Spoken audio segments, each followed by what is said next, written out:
The United Nations has revised up the amount of urgent aid needed to help people in Sudan.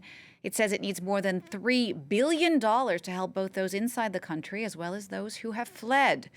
Peace talks on the situation in Sudan are continuing in Saudi Arabia, but so far have only produced a statement of principles on protecting civilians and allowing supplies. The fighting on the ground in Sudan continues, as our regional correspondent Bastien Renouil explains.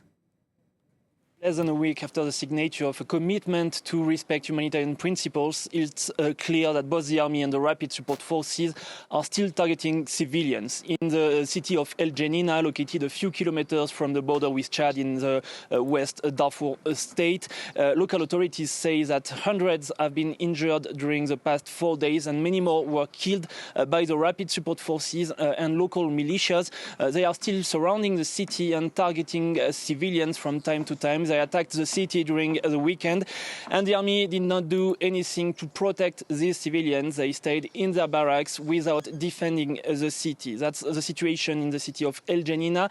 Let's also speak about what's happening in Khartoum at the moment. I was on the phone with my contacts in the capital this morning. They say that they can still hear gunshots, explosions, that they can still see planes bombing several parts of the city, but it's very difficult to know what the military situation is on the ground. Both the army and the rapid support forces claim territorial gain during the past few days, and it's impossible to know who is right because, as you know, there is a communication war between the army and the RSF at the moment.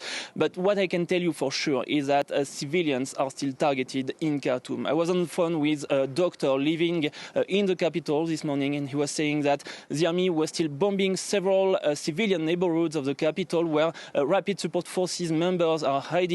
And in the meantime, these RSF members are looting houses, raping women, killing or arresting young men. So he had to escape from his house with his family. And many more are trying to escape Khartoum at the moment since the fighting continues, since the civilians are still targeted and since the humanitarian situation is getting worse.